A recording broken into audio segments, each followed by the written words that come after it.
Oi, eu sou a Meg e no vídeo de hoje eu vou falar um pouquinho sobre o livro Sob o Domínio do Silêncio, do Fernando Mello.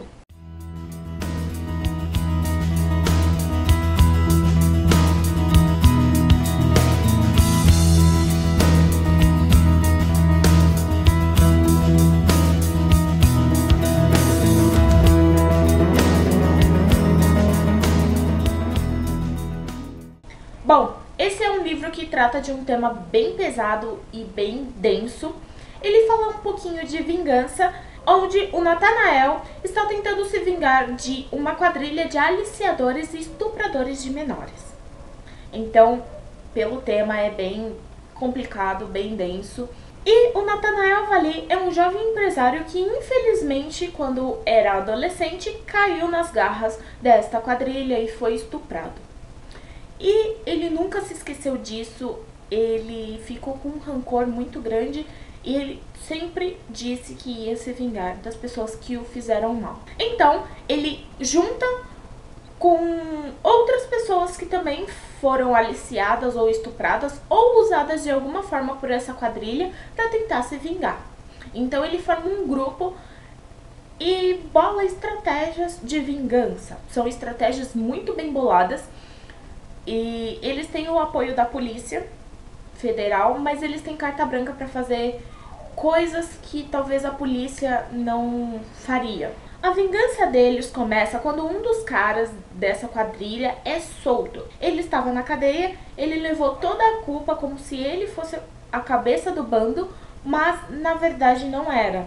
Era o tio dele, o Raul. Mas para proteger o tio, ele levou a culpa e foi preso. Depois de 2 anos ele estava sendo solto e neste mesmo dia foi quando começou realmente a vingança do Nathanael e seu grupo. O Nathanael conseguiu uma forma de se infiltrar dentro da família do Raul, que é o poderoso chefão, digamos assim. Ele é o poderoso chefão da quadrilha, ele é a cabeça por trás de tudo e ele é o bolso por trás de tudo, porque ele compra pessoas, compra álibis para poder se safar. E quando o Ellery sai da cadeia, quem está esperando por ele no carro, fingindo que é o motorista, é o Nathanael. E ele leva o Ellery para um lugar meio deserto. Ele fere o Ellery no pescoço, fere de um jeito que ele vai perder muito sangue e ele vai acabar se afogando no rio onde ele deixou o cara lá para morrer. E essa é a primeira vingança dele, é a primeira pessoa que ele pega para tentar mandar um recado. O grupo do Nathanael pega primeiro o círculo menor do grupo, né? Para depois ir para os chefões, são 3, onde eles chamam de cobra de 3 cabeças. O que ninguém sabe dessa quadrilha de aliciadores é que o Nathanael, ele mudou a aparência dele e mudou o nome depois que ele foi estuprado. Então ninguém reconhece ele, então ele consegue se infiltrar de uma forma muito convincente, porque ninguém lembra do rosto dele, porque ele passou por mudanças físicas, mudou de nome, ele foi embora um tempo e depois voltou para a cidade. Na época em que ele foi estuprado, o nome dele era Lucas, e todo mundo acha que o Lucas, o jovem Lucas, morreu num incêndio. Tanto que tem uma cova com o nome dele e tudo mais. Porém, o Lucas não morreu e assumiu uma nova identidade para conseguir se vingar. Na época que ele era jovem, ele tentou se vingar dessa quadrilha, mas ele falhou porque ele era novo, não tinha recursos. E o Raul, que é a cabeça do bando, descobriu e eles tentaram eliminá-lo. Começaram eliminando os melhores amigos dele. Primeiro foi o Nathanael, que era melhor amigo dele na época de escola. E depois mataram na frente dele, a sangue frio, o pai dele e o outro melhor amigo, o Samuel, que era o irmão gêmeo do Nathanael. Então, ele ficou com marcas muito profundas desse trauma. Então, ele assumiu um nome. Ele usou o nome do melhor amigo dele que morreu, o Nathanael, e mudou a aparência para tentar se infiltrar e se vingar. Bom, esse é um livro bem pesado mesmo, porque tem partes que mostram as lembranças de quando ele era o Lucas, quando ele era novo, e descreve exatamente o que aconteceu com ele quando ele foi estuprado. Então é uma coisa muito chocante, muito pesada. E você pensar que isso acontece de verdade, que pode acontecer de verdade, é mais chocante ainda. Porém, é um livro mais baseado na vingança do Nathanael do que no estupro em si.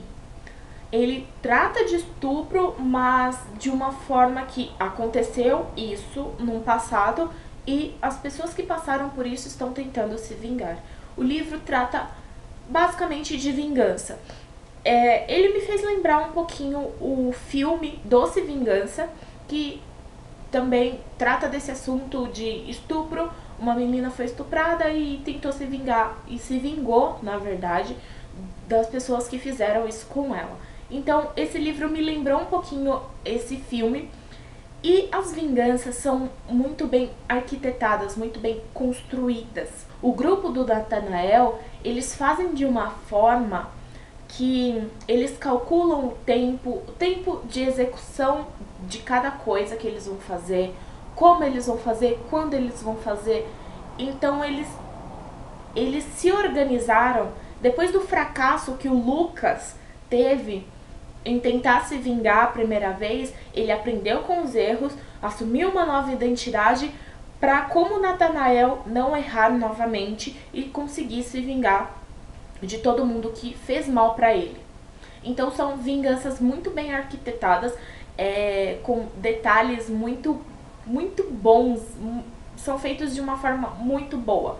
E eles vão se vingando das pessoas até chegar nos chefões, que eles acreditam que vai ser um desafio um pouco maior, mas eles estão ali pro que der e vier. E o Nathanael, ele acredita que essa vingança dele vai levar ele talvez à morte, que possa ser que ele não volte disso, que ele não saia ileso, mas que de um jeito ou de outro ele vai tentar fazer o que ele se propôs a fazer. Bom, eu não conheci esse livro, eu conheci através do grupo editorial, que é o Infinito Editorial.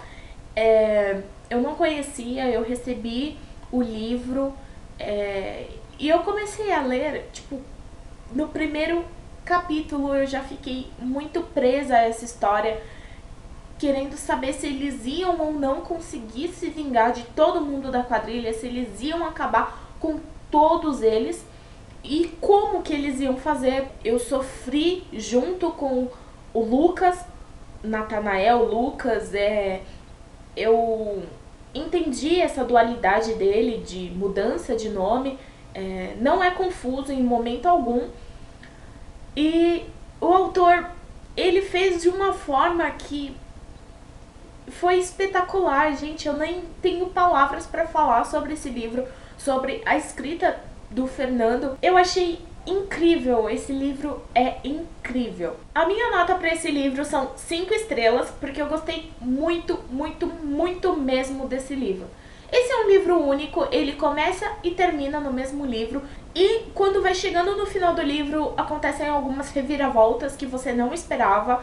Eu, pelo menos, não esperava alguns acontecimentos, e eu achei super bacana porque o autor conseguiu me surpreender, me prender, e eu gostei muito desse livro. Eu vou deixar no box de informações todos os links disponíveis sobre esse livro, onde vocês podem encontrar ele para comprar e tudo mais. É isso, se você gostou desse vídeo, deixa seu like, se inscreve no canal. Até o próximo vídeo. Tchau, tchau!